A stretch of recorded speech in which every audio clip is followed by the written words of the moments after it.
आदरणीय चिराग भैया जी आ रहे हैं। आप लोग गौर से सुनिएगा, बात से सहमत रहे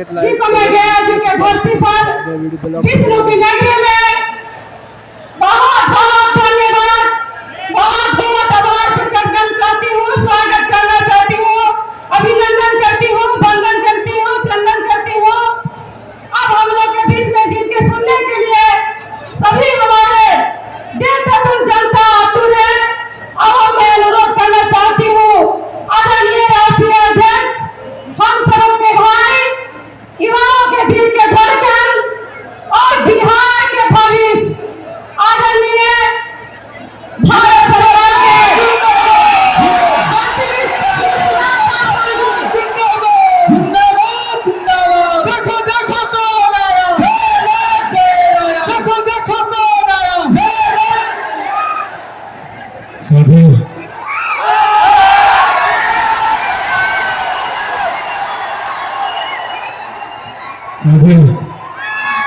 आज आप लोगों के बीच एक खास उद्देश्य से, एक खास लक्ष्य से, आप लोगों के बीच आया हूं। आप सब जानते हैं कि बिहार में अब कुछ महीनों के बाद बिहार में विधानसभा के चुनाव होने वाले हैं और ये चुनाव निर्धारित करेंगे हम लोगों के आने वाले 5 साल का भविष्य। ऐसे में जब हम लोग इस चुनाव की दहलीज पर मौजूद हैं, कई ऐसी जानकारियां हैं जो मेरे लिए आप सबके साथ साझा करना जरूरी है। आज भी आजादी के 75 साल के बाद भी आज भी हम लोगों को इस बात की तकलीफ होती है कि भैया क्यों बनिस्बत बाकी राज्यों के हमारा बिहार एक विकसित राज्य नहीं बन पाया। क्यों आज भी छोटी छोटी मूलभूत जरूरतें हम लोगों के लिए सबसे बड़ी समस्या बना हुआ है। हकीकत है कि भारत एक साथ आजाद हुआ, भारत के तमाम प्रदेश एक साथ आजाद हुए, तो फिर क्या कारण कि कहीं दिल्ली बंबई जैसे चमचमाते शहर बने और वही हमारा प्रदेश बिहार जो आजादी के 75 साल के बाद भी एक पिछड़ा राज्य कहलाता है। कौन लोग जिम्मेदार हैं, किनकी जवाबदेही है? ये चुनाव वो जवाबदेही तय करने का समय है।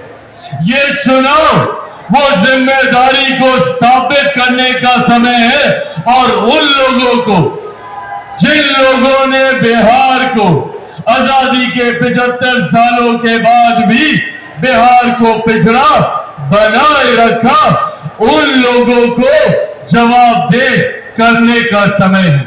साथियों, आज सबसे बड़ी विडंबना हमारे राज्य की जिस तरीके से हम लोगों को बांटा जाता है। आप चले जाइए किसी भी दूसरे राज्य में, उस राज्य के लोग एकजुट होकर, एकत्रित होकर अपने राज्य के विकास की बात करते हैं। पर दिक्कत ये कि हमारे राज्य में कई ऐसे राजनीतिक दल और कई ऐसे राजनेता हैं जो हमें सिर्फ जात पात धर्म मजहब में बांटने की राजनीति करते हैं। हमें बांटकर वो अपनी राजनीतिक रोटियां सेकने का काम करते हैं।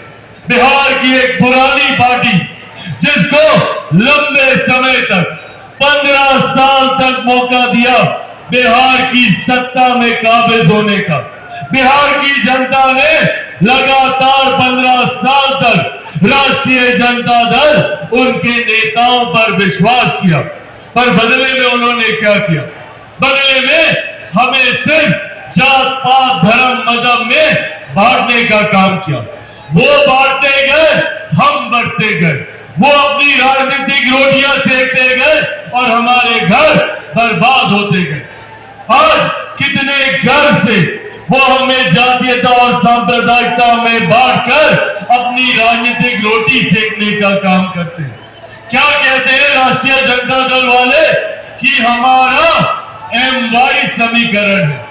क्या है भैया MY समीकरण? सांप्रदायिकता और जातीयता में प्रदेश को बांटने के नाम को इन्होंने MY समीकरण कहने का काम किया। साथियों, अगर इनका MY समीकरण है तो हम लोगों का भी MY समीकरण है। और हमारे MY समीकरण में M से महिलाएं हैं और Y से युवा है। ये हमारी ताकत है। युवा जो देश की सबसे बड़ी आबादी है और महिला जो देश ही नहीं दुनिया की आधी आबादी है। साथियों, इसकी सोच के साथ बिहार फर्स्ट, बिहारी फर्स्ट आगे बढ़ने का काम कर रहा है। हम चाहते हैं कि बिहार की हर एक महिला, हर एक बच्ची, हर एक बेटी, हर एक बहन को उसका हक, अधिकार, सम्मान के साथ मिले। बिहार फर्स्ट, बिहारी फर्स्ट चाहता है कि मेरे प्रदेश के युवाओं को शिक्षा के लिए, रोजगार के लिए बिहार छोड़कर बिहार से बाहर ना जाना पड़े, बल्कि आपको बेहतर शिक्षा, बेहतर रोजगार अपने ही राज्य में मिले, अपने ही जिले में मिले, अपने ही प्रखंड, अपनी ही पंचायत, अपने ही गांव में मिले। इस सोच के साथ बिहार फर्स्ट और बिहारी फर्स्ट आगे बढ़ने का काम कर रहे हैं। पर इन लोगों ने, पर इन विपक्षी दलों ने हम लोगों को एकजुट होता देख साम दाम दंड भेद पूरी ताकत आजमा दी कि किस तरीके से पुनः हम लोगों को बांटा जाए। बात बात पर हम लोगों को डराने का काम किया। बात बात पर हम लोगों के बीच डर और भय का माहौल उत्पन्न कर हम लोगों से वोट लेने का प्रयास ये राजनीतिक दल करते रहे। आज जब मैं गया जी की धरती पर यहाँ पर मौजूद हूँ, याद कीजिए वो लोकसभा का चुनाव, क्या कहते थे ये विपक्ष के दल नेता, ये राष्ट्रीय जनता दल कांग्रेस वाले, किस तरीके से लोकसभा के चुनाव में हम लोग को डराने का काम करते थे। कहते थे कि भैया अगर केंद्र में तीसरी बार एनडीए की सरकार आ जाएगी तो आरक्षण समाप्त कर दिया जाएगा, लोकतंत्र की हत्या कर दी जाएगी, संविधान समाप्त कर दिया जाएगा। आज 1 साल से ज्यादा हो गया हम लोग की केंद्र की सरकार को। बताइए किसका आरक्षण छीना गया, कहां का लोकतंत्र खत्म हुआ, या किसका किस देश का संविधान समाप्त कर दिया गया।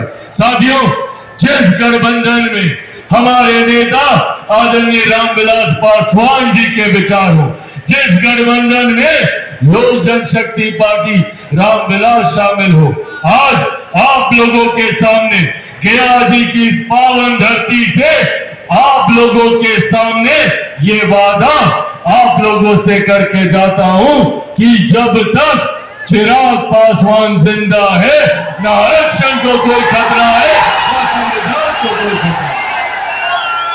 पर हाँ, खतरा है तो इन विपक्षी दल के नेताओं से, ऐसे राजद कांग्रेस के नेताओं से जो बात बात पर हम लोगों को बांटकर अपनी राजनीतिक लाभ उठाने का प्रयास करते हैं। साथियों, आज जब बिहार फर्स्ट, बिहारी फर्स्ट महिलाओं के सम्मान की बात करता है, बुजुर्गों के सम्मान की बात करता है, युवाओं के हक की बात करता है, किसानों की बात करता है, मजदूरों की बात करता है, तो इन लोगों को बिहार फर्स्ट, बिहारी फर्स्ट को समाप्त करने की साजिश रचने का काम करते हैं। ये लोग नहीं चाहते कि चिराग पासवान एक सांस में 14 करोड़ बिहारियों की बात करे।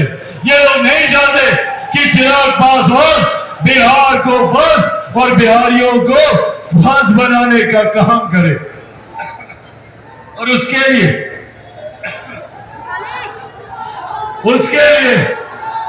इन्होंने हर संभव प्रयास किया चिराग पासवान को समाप्त करने का। पहले इन लोगों को लगा कि अगर चिराग पासवान को इसकी पार्टी को तोड़ देंगे तो चिराग पासवान समाप्त हो जाएगा। नहीं समाप्त हुआ चिराग पासवान। फिर इन लोगों को लगा कि चिराग पासवान को इसके परिवार को तोड़ देंगे तो चिराग पासवान समाप्त हो जाएगा। नहीं समाप्त हुआ चिराग पासवान।